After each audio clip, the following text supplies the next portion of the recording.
At my son's engagement dinner, I accidentally spilled wine. My husband snapped his fingers in front of the guests.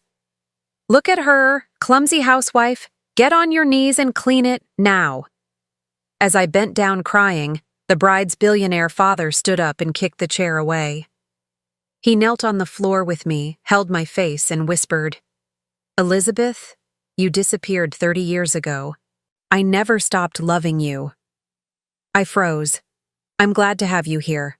Follow my story until the end and comment the city you're watching from so I can see how far my story has reached. My name is Elizabeth and I'm 59 years old.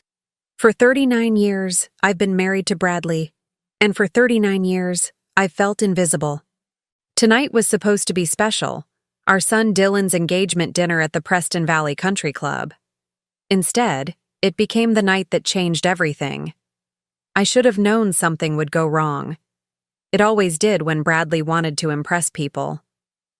The crystal chandeliers cast dancing shadows across the Persian rugs as I moved carefully between the tables, serving wine to the guests.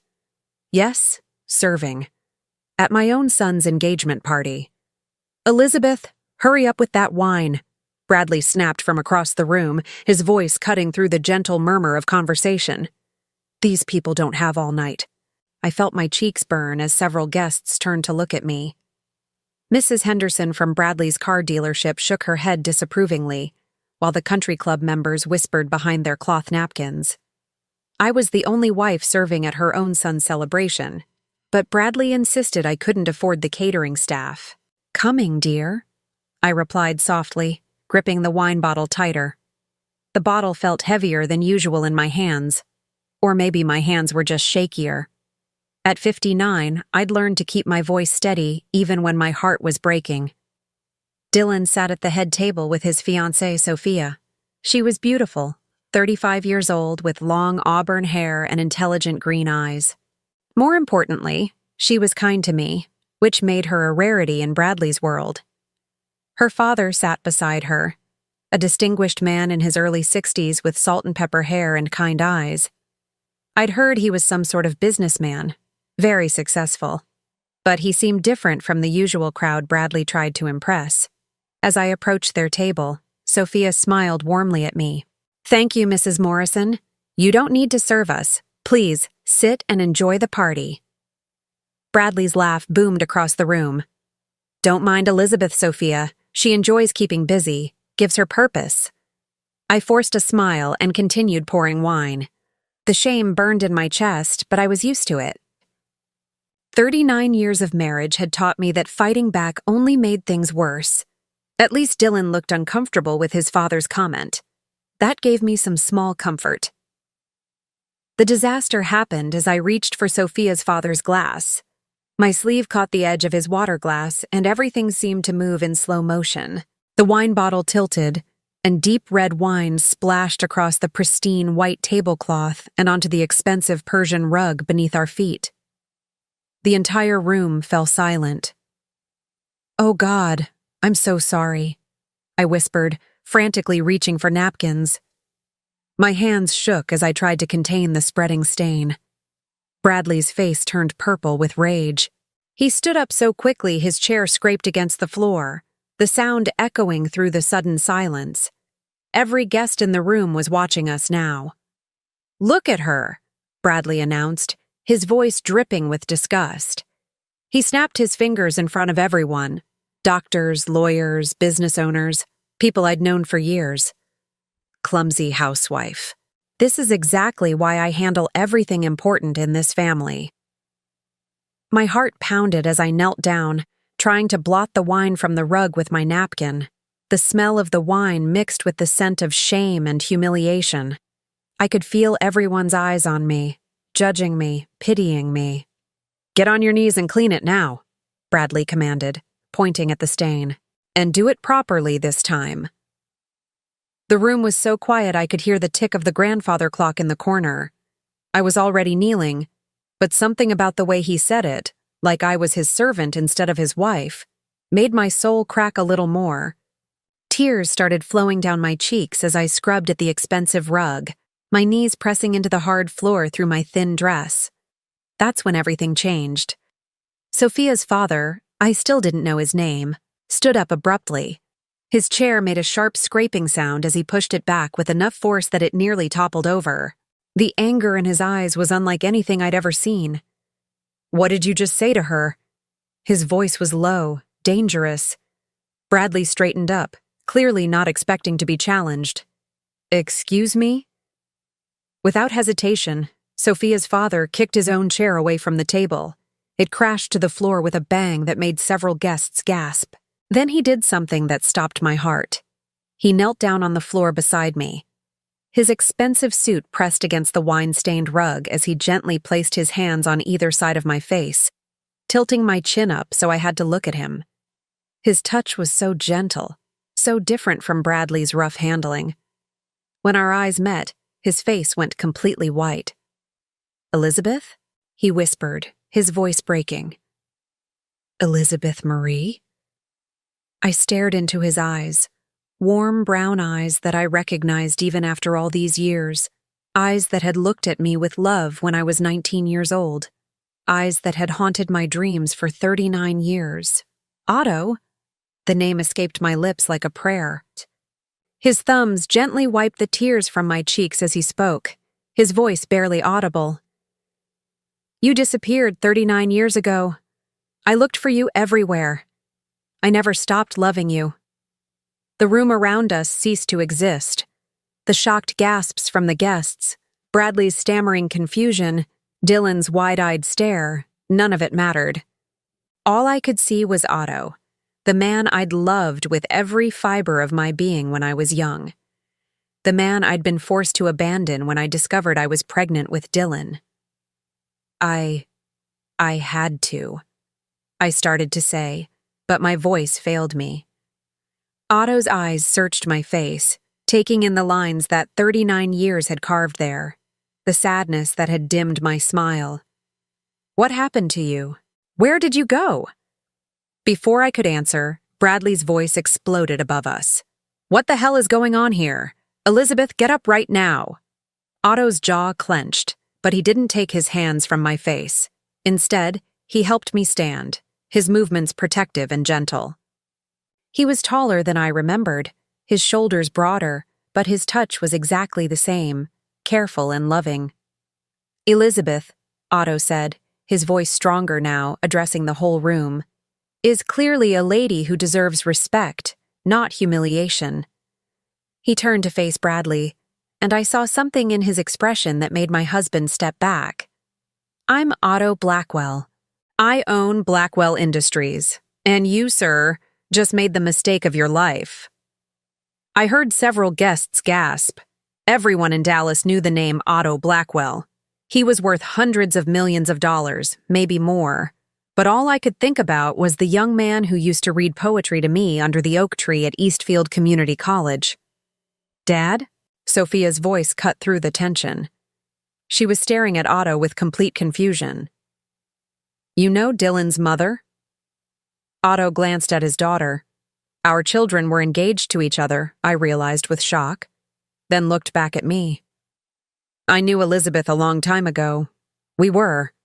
He paused, his eyes never leaving mine. "Very close friends." Bradley's face had gone from purple to pale. "This is ridiculous. Elizabeth, we're leaving. Now." But Otto stepped between us, and for the first time in 39 years, someone stood up for me. "I don't think Elizabeth wants to leave," Otto said calmly. "Do you, Elizabeth?" Everyone was looking at me. Bradley with rage and confusion, Dylan with concern, Sophia with curiosity, and Otto with something that looked like hope.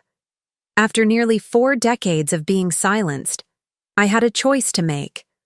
I opened my mouth to speak, but no words came. How could I explain 39 years of secrets in front of a room full of people? How could I tell my son that his father wasn't the man he thought he was? How could I admit that I'd been trapped in this marriage since I was 19 years old? Otto seemed to understand my struggle. He gently took my hand, the same hand that wore Bradley's wedding ring, and squeezed it softly. "You don't have to say anything right now," he said quietly. But Elizabeth, you should know that some of us never forgot you. The way he said it made my heart stop. After all these years, all this pain, Otto still remembered the girl I used to be. The girl who had dreams and ambitions and believed in love. The girl I'd buried when I became Bradley's wife. As I stood there in my wine-stained dress, surrounded by shocked guests and facing the two most important men from my past and present, I realized that my carefully constructed life was about to crumble. But for the first time in 39 years, I wasn't sure if that was a bad thing. That night, I couldn't sleep. I lay in the bed I'd shared with Bradley for 39 years, staring at the ceiling while he snored beside me. The events at the country club played over and over in my mind like a broken record. Otto's face when he recognized me. The gentle way he'd touched my cheek. The shock in his voice when he whispered my name.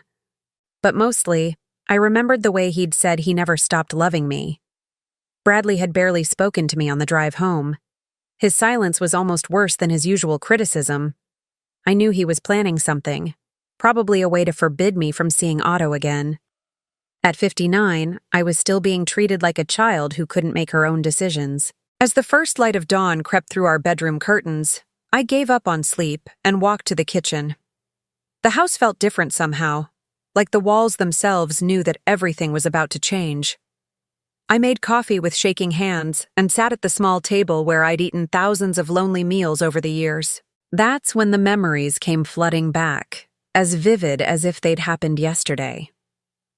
1984. I was 18 years old, working part-time at the campus bookstore while studying English literature at Eastfield Community College.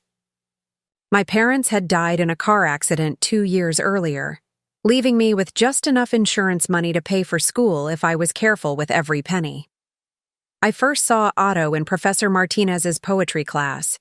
He sat in the back row, always arriving exactly 3 minutes before class started, carrying a worn leather notebook and a cup of coffee that smelled like vanilla. He was 19, a year older than me, studying business but taking literature classes for fun, as he told me later. What struck me first weren't his warm brown eyes or his gentle smile. It was the way he listened. When other students spoke, Otto gave them his complete attention, nodding thoughtfully, asking questions that showed he really cared about their opinions. In a world where I'd felt invisible since my parents' death, Otto's attention was like sunlight after a long winter. We started talking after class about the poems we'd read. Then those conversations moved to the campus coffee shop, then to long walks around the small lake behind the school. Otto had dreams, big dreams. He wanted to build a business empire, not for the money, but to create something lasting, something that would help people. I want to build affordable housing, he told me one autumn afternoon as we sat under our favorite oak tree, its leaves turning gold around us. Good homes for families who work hard but can't afford much. Everyone deserves a safe place to raise their children. I loved listening to him talk about his plans. His eyes lit up when he described the houses he wanted to build, the communities he wanted to create. But what I loved most was that he included me in those dreams. When we're married, he'd say, not if, but when, because we both knew it was inevitable, you can help me design the interiors. You have such an eye for making spaces feel like home. Those were the happiest months of my life. We'd study together in the library, sharing whispered jokes between the stacks of books. Otto would bring me wildflowers he picked on the way to campus. Daisies, black-eyed Susans, whatever was blooming. I pressed one of those flowers in my copy of Elizabeth Barrett Browning's Sonnets, the book Otto had given me for my 19th birthday. We made love for the first time in November, in Otto's tiny apartment off campus. He was so gentle, so careful with me. Afterward, he held me close and whispered, "I'm going to love you for the rest of my life, Elizabeth Marie.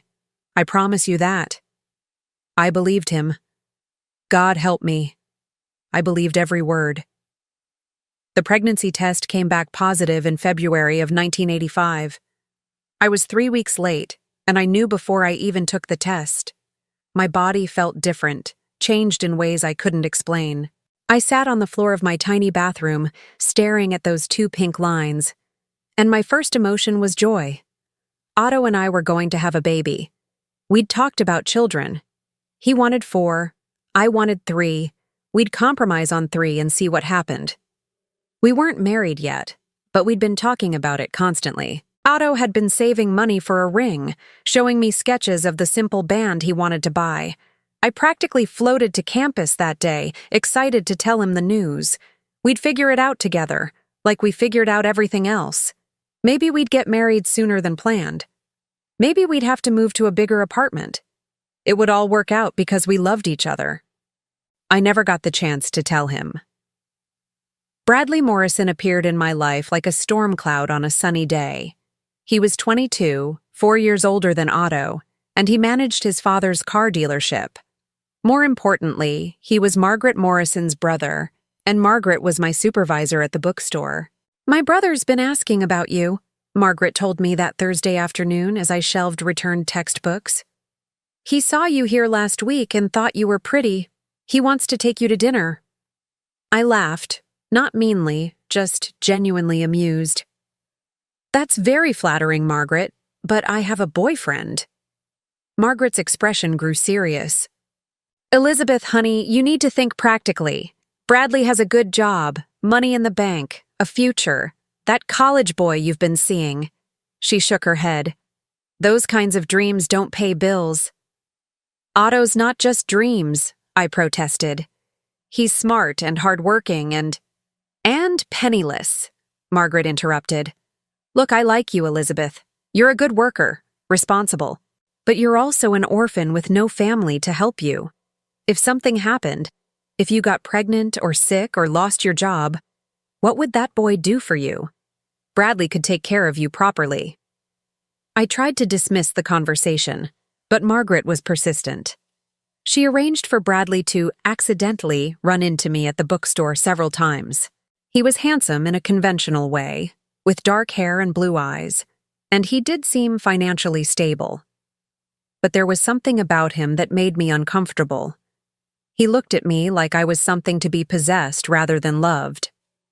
The real problem started when I missed work due to morning sickness. I'd told Margaret I had the flu, but she was too observant. 2 weeks later, she cornered me in the break room. "You're pregnant, aren't you?"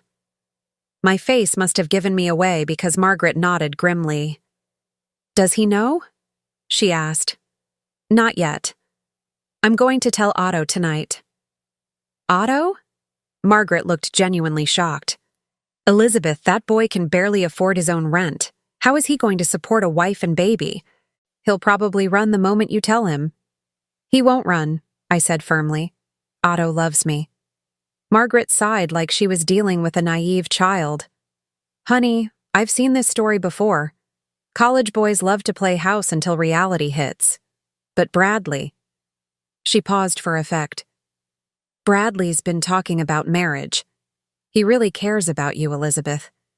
And he could give that baby a name, a future." The words hit me like a physical blow. A name. In 1985, having a baby outside of marriage was still scandalous, especially in our small conservative community. I'd seen how people treated unmarried mothers. The whispers, the judgmental looks, the way doors closed in their faces. But Otto would marry me. I knew he would. We were planning to get married anyway. That's what I thought until Margaret showed me the newspaper clipping. "I didn't want to show you this," she said, her voice full of fake sympathy. "But you need to know who you're really dealing with." The headline read, "Local family's business venture fails, leaves investors millions in debt." Otto's last name was mentioned. His father's construction company had gone bankrupt, taking several investors' life savings with it. According to the article, the Blackwell family was facing lawsuits and had lost their home. "He never told you, did he?" Margaret asked softly. "About his family's money problems?" "Elizabeth, this boy is not just poor. He's from a family that destroys other people financially. Do you really want to tie yourself to that?" My hands shook as I read the article. Otto had mentioned that his father was having some business difficulties, but he'd made it sound temporary, manageable. This made it sound like his entire family was toxic. Think about your baby, Margaret continued. Do you want to raise a child in poverty? With a father who comes from a family of liars? Bradley could give you both security, respectability. He's already told me he'd be willing to marry you despite the situation. Despite the situation. As if my pregnancy was a shameful secret instead of a blessing. I need to think, I whispered. Don't think too long, Margaret warned. Bradley's a good catch, but he won't wait forever, and every day you wait, you'll be showing more.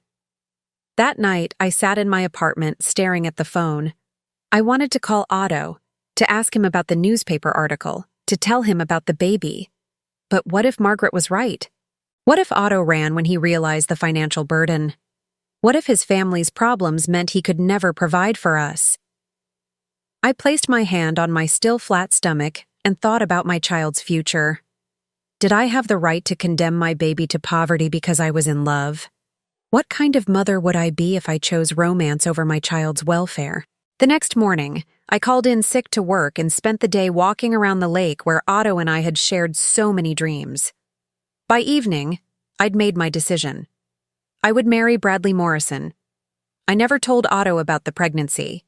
Instead, I told him I'd realized we wanted different things, that I needed security more than I needed love. I watched his heart break in his beautiful brown eyes, but I forced myself to stay strong. For the baby. For our future. 2 months later, I was Mrs. Bradley Morrison. Dylan was born 6 months after that, a premature baby who weighed 7 pounds and was perfectly healthy. Bradley never questioned the timing, and I never told him the truth about Dylan's father. For 39 years, I kept that secret.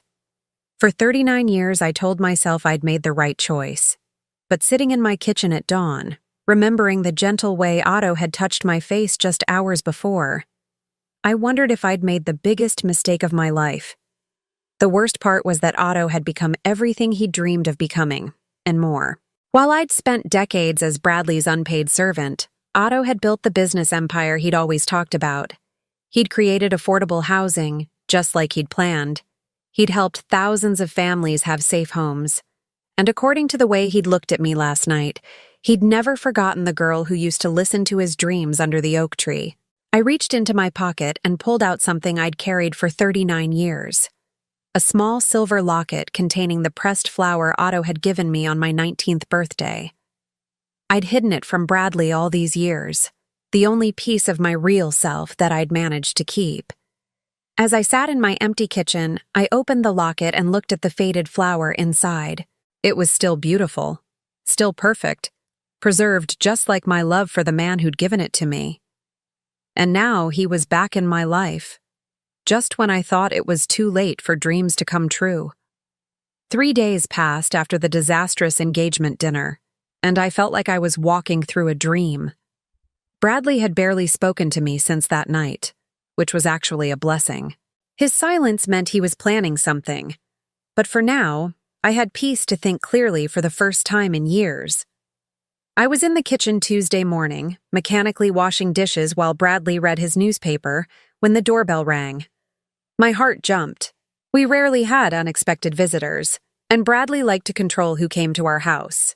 "Elizabeth, get the door," Bradley commanded without looking up from his sports section. I dried my hands on my apron and walked to the front door, expecting to see a delivery person, or maybe one of Bradley's colleagues from the dealership. Instead, through the frosted glass, I saw a tall figure in an expensive suit. My breath caught in my throat. Even after 39 years, I recognized that silhouette. I opened the door, and there was Otto, looking just as nervous as I felt.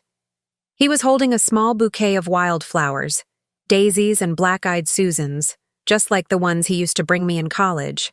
The sight of them made my eyes fill with tears. "Hello, Elizabeth," he said softly.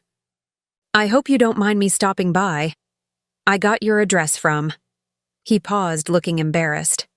"I hired someone to find you years ago. I've known where you lived for a long time, but I never had the courage to approach you. After Sunday night, I couldn't stay away anymore. Otto, I whispered, glancing nervously toward the kitchen where Bradley was still reading. This isn't a good time. Who's at the door, Elizabeth? Bradley's voice boomed from the kitchen. Otto's jaw tightened when he heard Bradley's tone. Even from another room, my husband's voice carried a note of ownership that made my skin crawl. A friend, I called back, my voice shaking slightly. From college. I heard Bradley's newspaper rustle, then his heavy footsteps approaching. Otto stepped closer to the door, his eyes searching my face with concern. Are you afraid of him?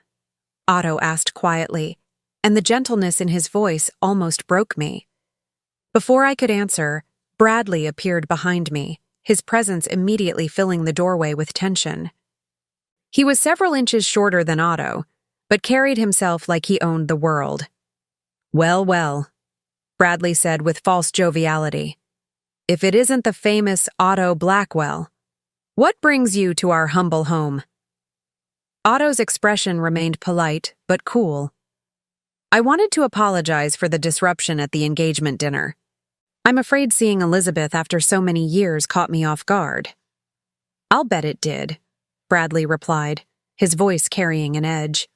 Elizabeth has that effect on people, always causing trouble without meaning to. I watched Otto's hands clench at his sides, and I realized he was fighting to control his temper. The Otto I'd known in college had been gentle, but there was something harder about him now, forged by decades of business dealings and success. Actually, Otto said carefully, I think Elizabeth handled herself with remarkable grace under difficult circumstances. The two men stared at each other for a long moment, and I felt like I was watching a chess match where I was the prize neither player would admit they wanted. Well, Bradley said finally, it was nice of you to stop by, but we're quite busy today. Elizabeth has a lot of housework to catch up on. Actually, I heard myself say, surprising all three of us, I was just about to go grocery shopping. Otto, would you like to join me? We could catch up properly. The silence that followed was deafening. Bradley's face turned that familiar shade of purple, but with Otto standing there, he couldn't explode the way he normally would. Instead, he forced a tight smile. Of course, dear. Don't be gone too long. You know how I worry. The threat in his voice was subtle but unmistakable. Otto caught it too. I could tell by the way his expression hardened. 20 minutes later, I found myself sitting across from Otto in a small cafe on the other side of town, feeling like I was 19 again. He'd insisted on driving me there, and his car, a modest sedan despite his wealth, surprised me. I'd expected something flashy, but Otto had never been about showing off. You don't have to pretend with me, Elizabeth, he said gently after the waitress brought our coffee. I can see it in your eyes, the way you flinched when he raised his voice. How long has he been treating you like that? I wrapped my hands around my coffee cup, needing something to hold on to. It's not what you think. Bradley's just set in his ways. Traditional. Traditional men don't humiliate their wives in public, Otto replied firmly. Traditional men don't speak to the women they love the way he spoke to you Sunday night. The word love hung in the air between us, heavy with implications and memories. I stared into my coffee, afraid to meet Otto's eyes. Tell me about your life, Otto said, changing the subject but not really.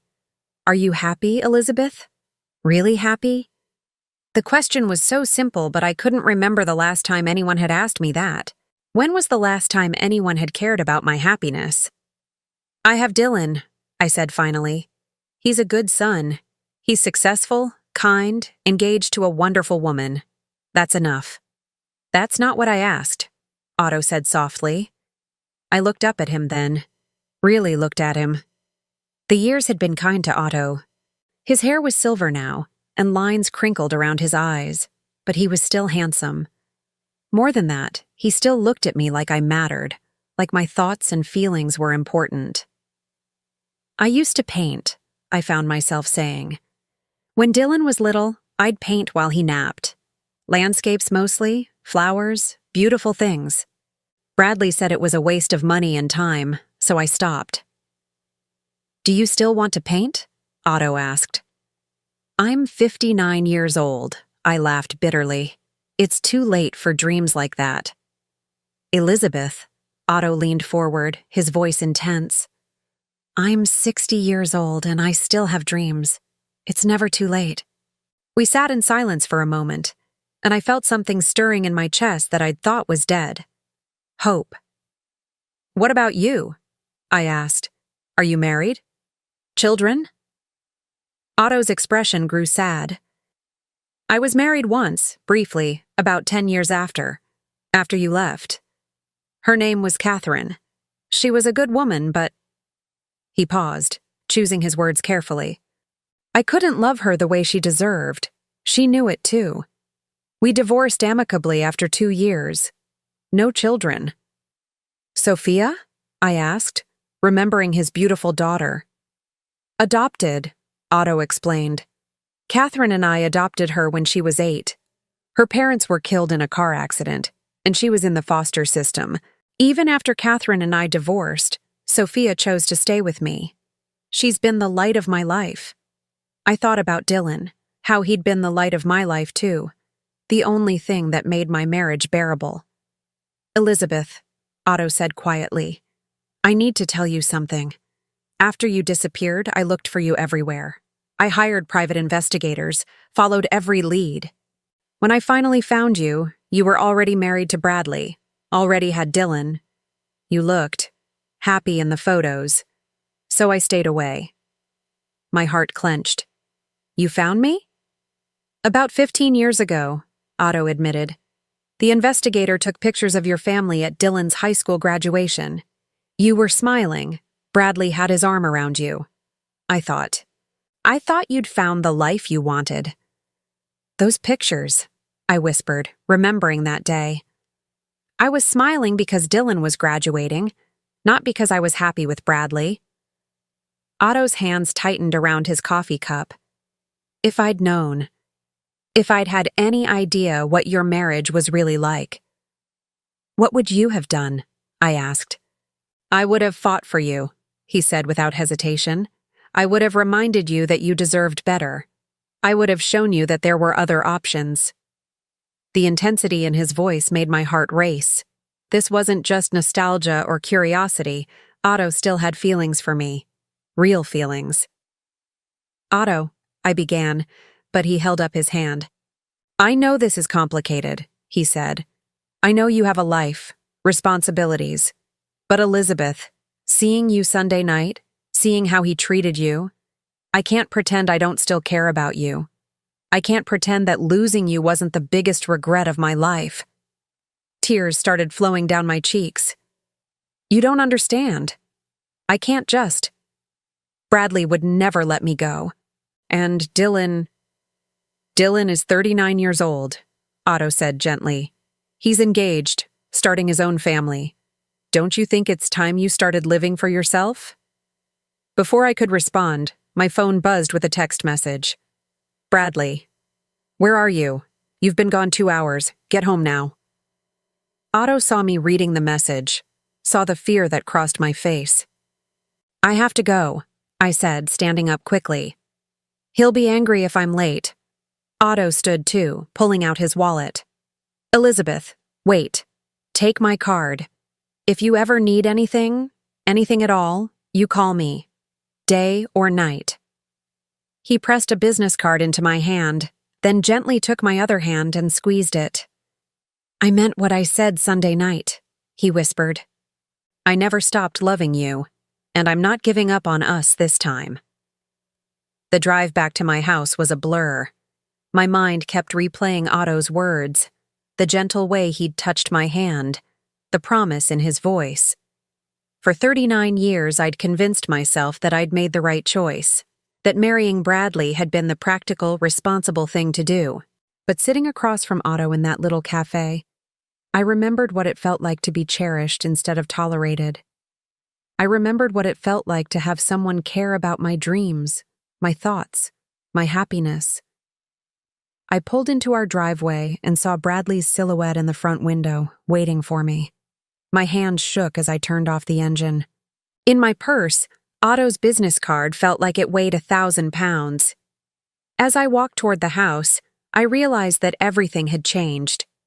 I'd spent 3 decades being Bradley's wife, Dylan's mother, but I'd forgotten how to be Elizabeth. Otto had reminded me that she still existed, buried beneath years of submission and silence. The question was, after all these years, was it too late to set her free? Bradley opened the door before I could knock, his face dark with suspicion. "You were gone a long time for grocery shopping," he said, noting my empty hands. "I forgot my wallet," I lied smoothly. "I'll go back tomorrow." As I walked past him into the house, I felt Otto's business card pressing against my palm through my purse. For the first time in decades, I had a secret that was mine alone. And surprisingly, it didn't feel like a betrayal. It felt like the first breath of freedom I'd taken in 39 years. The secret meetings with Otto continued for 2 weeks. We'd meet at different cafes around town, always somewhere Bradley wouldn't think to look for me. I told him I was running errands or visiting the library, small lies that felt enormous to someone who'd spent 39 years being completely honest. Each time I saw Otto, I felt a little more like myself again. He brought me books of poetry, listened when I talked about the paintings I dreamed of creating, and told me about his work building affordable housing communities.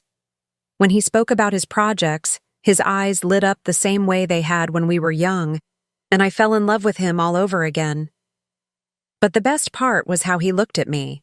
Not like Bradley, who saw me as a collection of failures and inconveniences, but like I was precious, like I was worth listening to, like I mattered. It was during our 4th meeting that Otto asked the question I'd been dreading. "Elizabeth," he said gently, setting down his coffee cup. "I need to know about Dylan's father." We were sitting in a small bookshop cafe on the north side of town, surrounded by the smell of old books and fresh pastries.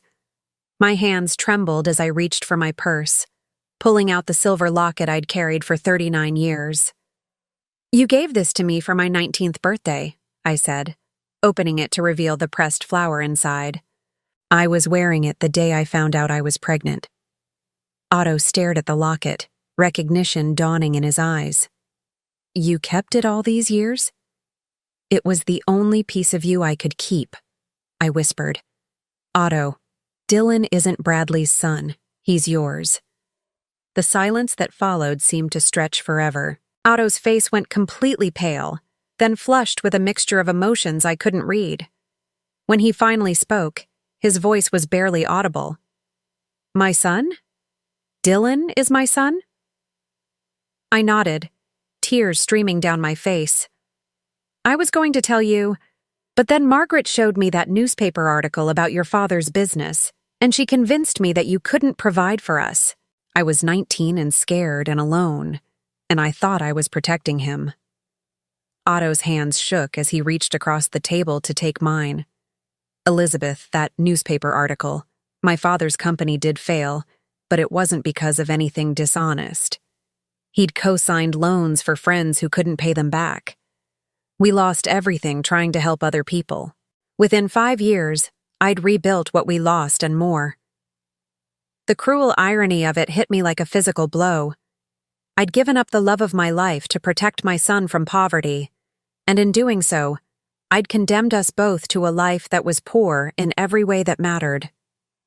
39 years, Otto whispered, his voice breaking. I missed 39 years of my son's life. "Otto, I'm so sorry," I sobbed. "I thought I was doing the right thing. I thought—" "Shh," he said, moving to sit beside me, pulling me into his arms. "You were 19 and alone. You did what you thought was best with the information you had. But Elizabeth, we have to tell him the truth." The thought of telling Dylan that his entire life was built on a lie terrified me. What if he hates me? What if he thinks I'm a horrible person for lying to him all these years? "Dylan is a good man," Otto said firmly. "I can see that, even from the little time I've spent with him. Good men understand that sometimes people make impossible choices in impossible situations. That evening, I came home to find Dylan's car in our driveway. He was sitting at the kitchen table with Bradley, and both of them looked up when I walked in. The tension in the room was immediately palpable. "Mom," Dylan said, standing up to hug me. "Dad told me you've been spending time with Mr. Blackwell. Is everything okay?" I shot a look at Bradley, who was watching me with cold calculation. He'd been building his case against me, gathering information to use as ammunition. "Your mother has been acting strangely since the engagement dinner," Bradley said, his voice dripping with false concern. "Running off for hours, making excuses. I'm worried about her mental state." "My mental state is fine," I said firmly, surprised by the strength in my own voice. "Is it?" Bradley asked. "Because from where I sit, it looks like you're having some kind of midlife crisis, getting swept up in romantic fantasies about the past." Dylan frowned, looking between us. "What's he talking about, Mom?" I looked at my son, Otto's son, and realized I couldn't keep lying. Not anymore. Dylan deserved the truth, even if it destroyed everything. "Dylan," I said quietly, "I need to tell you something about your father." Bradley's face went white.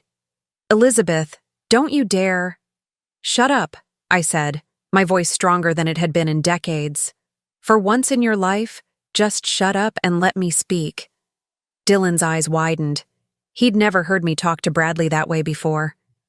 39 years ago, I was in love with someone else, I continued, my voice gaining strength. His name was Otto Blackwell, and we were planning to get married. When I found out I was pregnant, I was manipulated into believing that Otto couldn't provide for us, that marrying Bradley was the right thing to do. So I lied to Otto, broke his heart, and married Bradley to give you a name. The kitchen was so quiet I could hear the tick of the wall clock. Dylan stared at me in shock, while Bradley's face cycled through rage, fear, and calculation. "You're saying," Dylan said slowly, "that Otto Blackwell is my biological father?" I nodded, tears streaming down my face. "I've regretted it every day for 39 years. This is insane," Bradley exploded, standing up so quickly his chair toppled backward. "Elizabeth, you're having some kind of breakdown. Dylan, don't listen to this nonsense."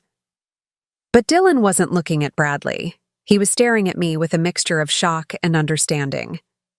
"That's why you looked so sad all the time when I was growing up," he said quietly. "That's why you never seemed happy, even at my graduations and birthdays. You were mourning the life you'd given up." "I was never unhappy because of you," I said quickly. "You were the best thing that ever happened to me. But yes, I mourned what could have been." Bradley stepped between us, his face twisted with rage. "This is enough. Dylan, your mother is clearly having some kind of mental breakdown. She's been sneaking around town with this man, filling her head with romantic fantasies." "Have you been meeting with him?" Dylan asked me, ignoring Bradley completely. "Yes," I admitted. "We've been talking, trying to understand what happened all those years ago." "And?" Dylan prompted. I looked at my son, this good man I'd raised, and told him the truth. And I still love him. I never stopped loving him. The admission hung in the air like a bomb that had just exploded. Bradley's face turned purple with rage, but Dylan's expression was thoughtful, almost relieved. "Mom," Dylan said softly, "how has he treated you? Bradley, I mean, really?" The question caught me off guard. In all the years of my marriage, no one had ever asked me that question directly. "Dylan, don't encourage this," Bradley warned. "Your mother is clearly—" "I wasn't talking to you," Dylan snapped, and I saw Otto's strength in my son's voice. "Mom, I asked you a question." I looked at Dylan, then at Bradley, then back at my son. For 39 years, I'd protected Bradley's reputation, made excuses for his behavior, pretended that emotional abuse was just his way. "He treats me like a servant," I said quietly. "He humiliates me in public, controls every aspect of my life, and makes me feel worthless every single day. Dylan's jaw clenched, and I saw anger flash in his eyes, not at me, but at the man he'd called father his entire life. "Is that true?"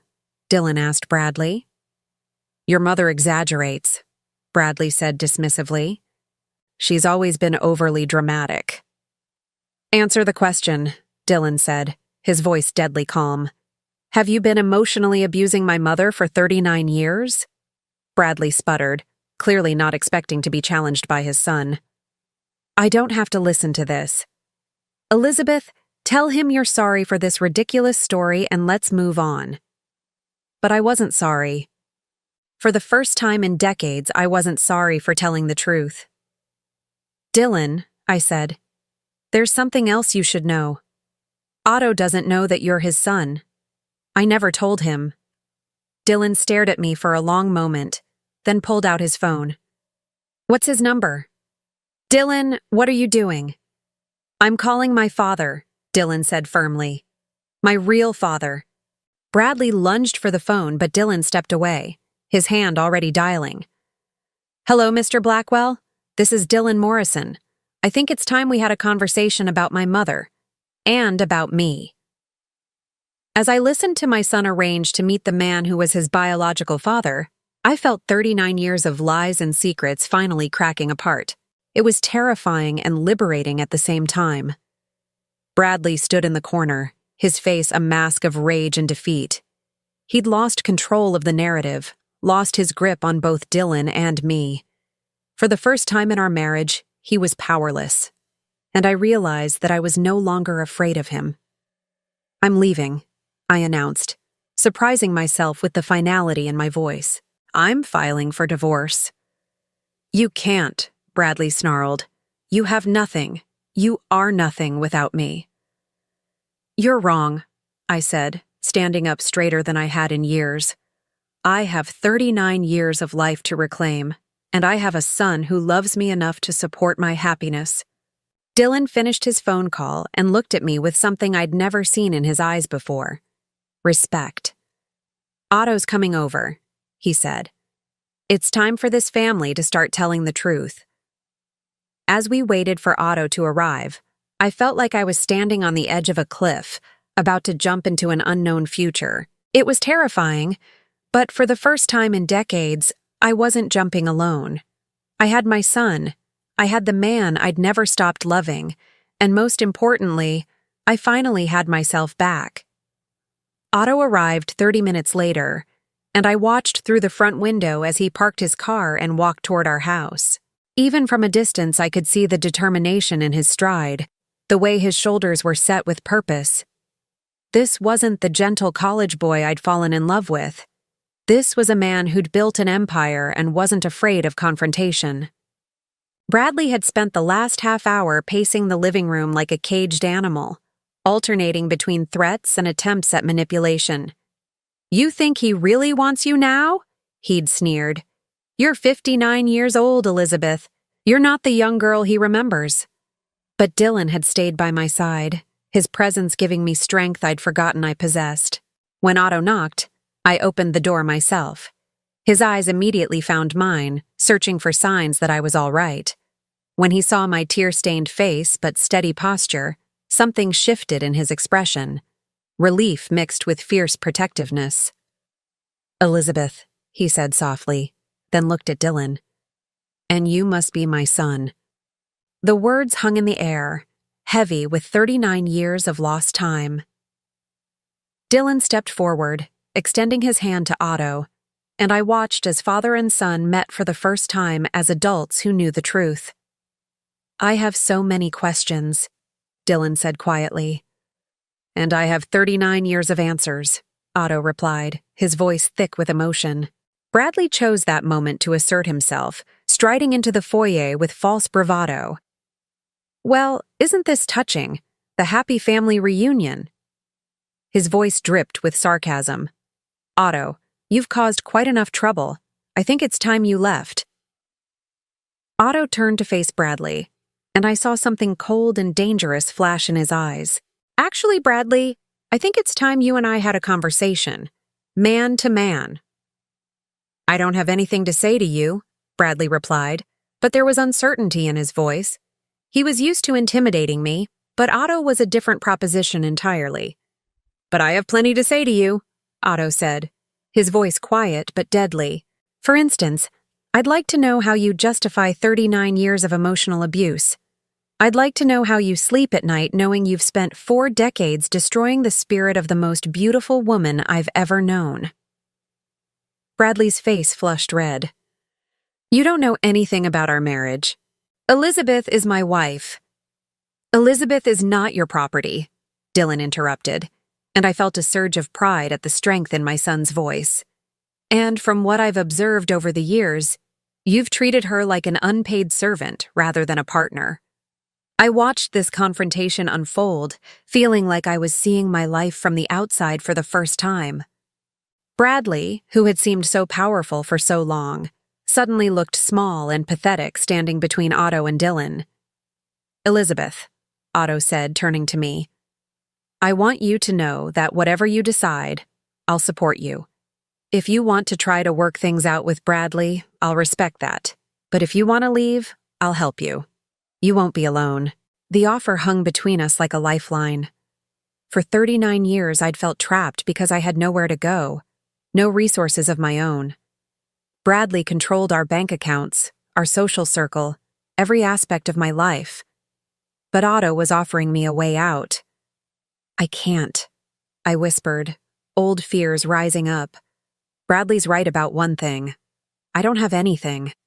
No money, no career, no place to live. I'm 59 years old. How do I start over now? Otto stepped closer, his voice gentle but firm. Elizabeth, do you remember what I told you about the affordable housing communities I've built? One of them has a beautiful art studio that's been sitting empty for months. The previous tenant was an elderly woman who taught painting classes there. She passed away last spring, and I've been looking for the right person to take over. My heart stopped. What are you saying? I'm saying that if you want it, the space is yours. Rent-free for the first year while you get back on your feet. There's even a small apartment above the studio. You could teach art classes, sell your paintings, be the artist you were always meant to be. The generosity of the offer took my breath away, but Bradley immediately jumped on it. You see? He said triumphantly. He's trying to buy you, Elizabeth. This is exactly what I've been warning you about. He thinks he can swoop in and rescue you because he has money. No, Otto said firmly, his eyes never leaving mine. I'm offering Elizabeth what she deserves. Respect, support, and the chance to live her own life. Something you've never given her. I looked around the room at these 3 men, each representing a different path for my future. Bradley, who wanted to maintain control and keep me trapped in a life that was slowly killing my spirit. Dylan, who wanted me to be happy, but was trying to respect both the man who'd raised him and the man who'd fathered him. And Otto, who was offering me freedom, but asking for nothing in return. The choice should have been easy, but 39 years of conditioning don't disappear overnight. I need time to think, I said finally. Time to think? Bradley exploded. Elizabeth, this is insane. You're talking about throwing away our entire life together for some romantic fantasy. You're not 20 anymore. Stop, I said, my voice stronger than I'd heard it in years. Just stop talking. Bradley's mouth snapped shut in shock. I'd never spoken to him that way before. You're right about one thing, I continued. I'm not 20 anymore. I'm 59 years old, and I've wasted nearly 40 years of my life being afraid. Afraid of making the wrong choice, afraid of disappointing people, afraid of taking risks. I looked directly at Otto. I'm tired of being afraid. Otto's eyes filled with hope, but he didn't push. He just waited. Bradley, I said, turning to face my husband, I want a divorce. The words came out clearer and stronger than I'd expected. Bradley staggered backward as if I'd physically struck him. You can't be serious, he stammered. Elizabeth, you're having some kind of breakdown. You need to think about this rationally. I've been thinking about this for 39 years, I replied.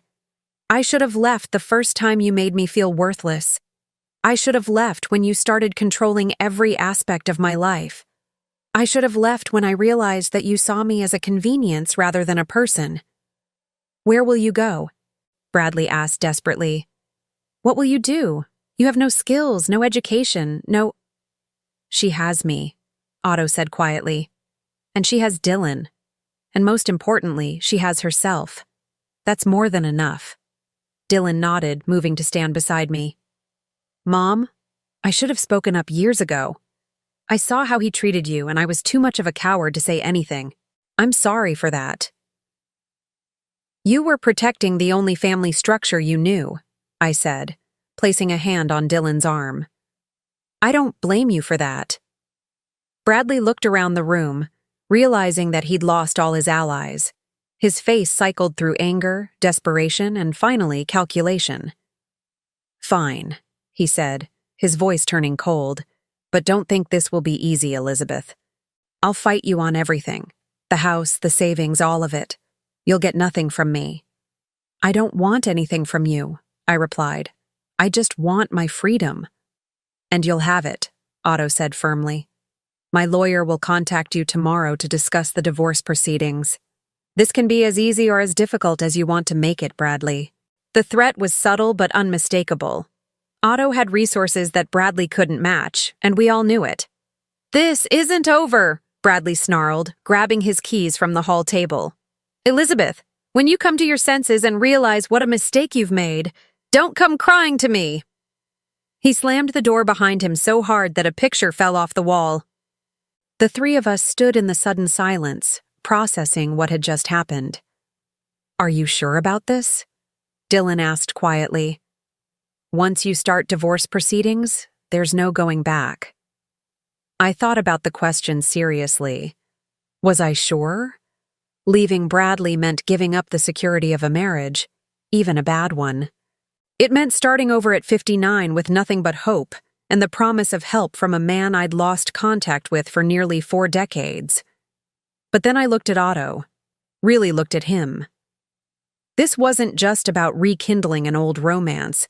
This was about reclaiming the woman I'd been before I learned to make myself small and quiet and invisible. I'm sure, I said finally. For the first time in 39 years, I'm absolutely sure. Otto stepped closer, his hands gently framing my face the way he had at the country club. Elizabeth, I need you to know that I'm not trying to rescue you. You don't need rescuing, you need support.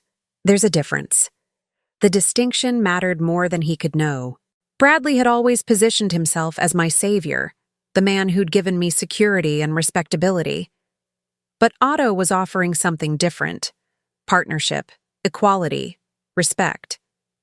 What happens now? I asked. Now you pack whatever you need for tonight, Otto said practically. You can stay in the guest room at my place until we get the apartment above the studio ready. Tomorrow we'll meet with my lawyer and start the legal process. And after that? Dylan asked. Otto smiled, and for the first time since this all began, his expression was purely joyful. After that, your mother gets to discover who she really is when she's free to be herself. As I walked upstairs to pack a suitcase, I felt like I was floating. Every step away from the life I'd known felt like shedding a heavy coat that I'd worn too long in the wrong season. In my bedroom, Bradley's and my bedroom, I corrected myself, I packed carefully. I took my clothes, my few pieces of jewelry, and the books of poetry that Otto had given me in college, which I'd hidden in the back of my closet for decades. Most importantly, I took the silver locket with the pressed flower inside. It had sustained me through 39 years of loneliness, a tiny piece of proof that I had once been loved completely and unconditionally. But now I didn't need to hide it anymore. As I walked down the stairs with my suitcase, Otto and Dylan were talking quietly in the living room. They looked up when they heard my footsteps. Ready? Otto asked. I nodded, then took one last look around the house where I'd spent most of my adult life. It should have felt sad, leaving behind so many years and memories. Instead, it felt like emerging from a long, dark tunnel into sunlight. "I'm ready," I said. 6 months later, I stood in front of my easel in the art studio, a paintbrush in my hand and sunlight streaming through the tall windows. The canvas before me was alive with color. A landscape of the lake where Otto and I used to walk when we were young, but painted with the wisdom and experience of a woman who had finally found her way home. The divorce had been finalized just 2 weeks ago. True to his threats, Bradley had fought me on everything, but Otto's lawyer was excellent. And in the end, Bradley's attempts to control the proceedings only made him look petty and vindictive. I'd walked away with enough money to be comfortable, but more importantly, I'd walked away with my freedom. The art studio had become everything Otto had promised and more. I taught painting classes 3 afternoons a week to a group of wonderful women ranging in age from 30 to 80. We called ourselves the Late Bloomers, and every Tuesday, Thursday, and Saturday, the studio filled with laughter and creative energy. I'd sold 12 paintings in the past 4 months, enough to prove to myself that this wasn't just a hobby, but a genuine second career. But the best part was living above the studio. The small apartment was nothing like the grand house I'd shared with Bradley, but it was mine. Every piece of furniture, every book, every coffee cup had been chosen by me. For me. When I woke up in the morning, I could hear birds singing instead of Bradley's criticisms. The doorbell chimed, and I looked up to see Otto walking into the studio. Even after 6 months, my heart still skipped a beat when I saw him. We'd been taking things slowly. I'd needed time to rediscover who I was outside of my marriage to Bradley, and Otto had been patient and supportive throughout the process. "How's the painting coming?" he asked, walking over to stand beside me at the easel. "Almost finished," I said, adding a touch of gold to the autumn leaves reflected in the lake water. "I think it's one of my best pieces." Otto studied the canvas, his expression thoughtful. "You've captured something beautiful here. The light, the way it dances on the water. It reminds me of that day we spent at the lake when you were 19. Do you remember? It was October, and you wore that yellow sweater that matched the leaves." I set down my paintbrush and turned to face him, amazed as always by how clearly he remembered our time together. "I remember everything about that day. You read me Elizabeth Barrett Browning's sonnets under the oak tree. 'How do I love thee? Let me count the ways,'" Otto quoted softly, his eyes never leaving mine. "I can't believe you still remember that poem," I said, feeling tears spring to my eyes. "I remember everything about you, Elizabeth," he replied, reaching up to gently touch my face. "I've had 40 years to memorize every moment we shared." The intensity in his voice made my breath catch. We'd been spending time together almost every day. He'd take me to dinner, we'd walk through art museums, he'd bring me flowers from his garden. But we hadn't talked about the future, about what this relationship was becoming. "Otto," I began, but he placed a gentle finger against my lips. "Before you say anything," he said, "I have something for you." He reached into his jacket pocket and pulled out a small velvet box. My heart stopped. 40 years ago, I was saving money to buy you an engagement ring," he said, his voice trembling slightly.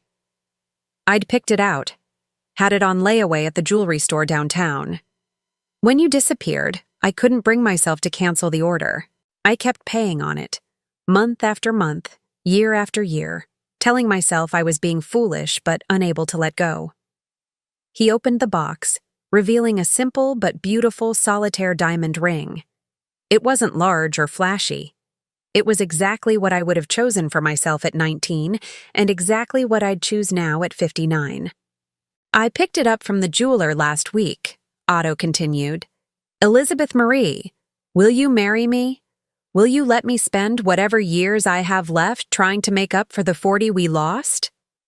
I stared at the ring, then at Otto's hopeful, nervous face. This wasn't the desperate proposal of a young man afraid of losing his girlfriend. This was the considered offer of a mature man who knew exactly what he was asking and what he was promising in return. "Yes," I said, my voice barely above a whisper. "Yes, Otto. I'll marry you." His face lit up with joy as he slipped the ring onto my finger. It fit perfectly, as if it had been waiting 40 years just for this moment. He pulled me into his arms and kissed me, and I felt like I was 19 again, full of hope and dreams and infinite possibilities. When we finally broke apart, I was crying and laughing at the same time. "I never thought I'd get a second chance at this kind of happiness," I said. "We're not getting a second chance," Otto replied, his arms still around me. "We're getting our first chance. Everything that happened before was just preparation." The wedding was small and perfect. Dylan walked me down the aisle of a little chapel surrounded by gardens, and Sophia stood as Otto's best woman. The Late Bloomers painting group served as my bridesmaids, creating a bouquet of women in their 40s, 50s, 60s, and 70s, all of us proving that it's never too late for new beginnings. Margaret Morrison, Bradley's sister who had convinced me to marry him all those years ago, showed up unexpectedly at the reception. I hadn't seen her since the divorce, and I braced myself for confrontation or criticism. Instead, she approached me with tears in her eyes. "Elizabeth," she said quietly, "I owe you an apology, a huge one. I convinced you to marry my brother because I thought financial security was the most important thing a woman could have. I was wrong. I can see now how happy you are. Really happy. And I realize what I cost you all those years ago." Her apology surprised me. For 40 years, I'd carried resentment toward Margaret for her role in pushing me toward Bradley. But standing there in my wedding dress, holding Otto's hand, I found that the anger was gone. "We all did what we thought was best with the information we had," I said, echoing Otto's words from months ago. "I forgive you, Margaret." She hugged me tightly, and I felt another piece of the past heal and release its hold on me. Bradley didn't attend the wedding, but I heard through mutual acquaintances that he'd already started dating someone new, a much younger woman who worked as a secretary at his car dealership.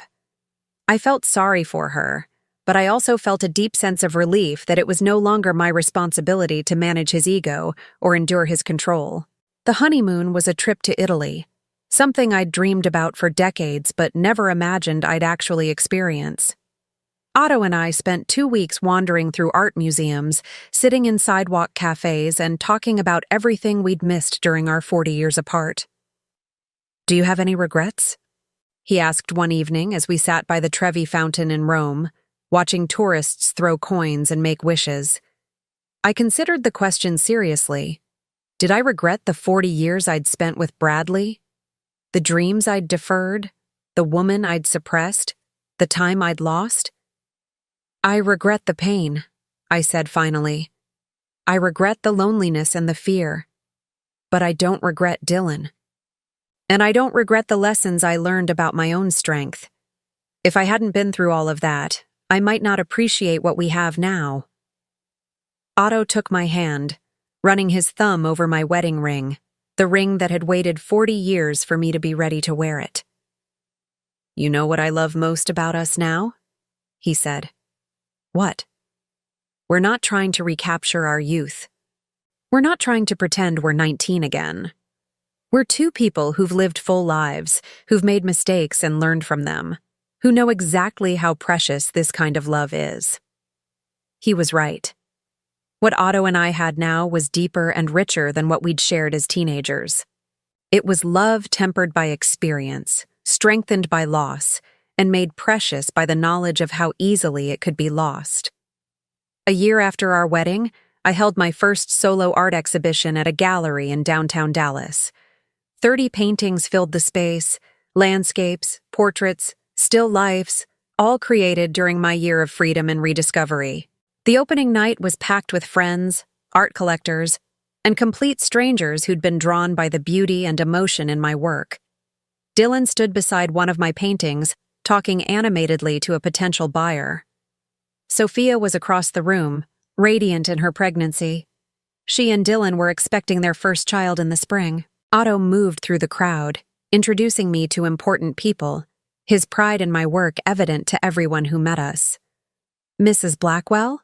the gallery owner said, approaching me with a satisfied smile. "I'm pleased to tell you that we've sold 18 paintings tonight. You have a waiting list of people who want to commission work." Mrs. Blackwell. I was still getting used to my new name, to the identity that came with it. Elizabeth Morrison had been defined by her marriage to Bradley, by her role as Dylan's mother, by her ability to make herself invisible. Elizabeth Blackwell was an artist, a wife by choice rather than obligation, a woman who'd learned to take up space in the world. "Thank you," I said. "This has been more wonderful than I ever imagined." As the evening wound down, Otto and I found ourselves alone in the gallery, surrounded by my paintings. The red dots marking sold pieces dotted the walls like small victories. "Proud of yourself?" Otto asked, wrapping his arms around me from behind. I leaned back against his chest, looking around at the visual representation of my new life. Amazed, more than proud. A year ago, I was 59 and convinced my life was essentially over. "Now look at this." "Now look at you," Otto corrected gently. "This isn't about the paintings or the gallery or even our marriage. This is about you remembering who you were always meant to be." Later that night, we sat on the balcony of our penthouse apartment. Otto had convinced me to move in with him 6 months after our wedding, looking out over the Dallas skyline. The city sparkled below us, full of lights and life and possibilities. "What are you thinking about?" Otto asked, noticing my contemplative mood. "That young girl who used to dream about having a life like this," I said. "She had to wait 60 years to get it, but she got it." "We got it," Otto corrected, taking my hand. "And we're going to enjoy every minute we have left." Now I'm curious about you who listened to my story. What would you do if you were in my place? Have you ever been through something similar? Comment below, and meanwhile, I'm leaving on the final screen 2 other stories that are channel favorites, and they will definitely surprise you. Thank you for watching until here.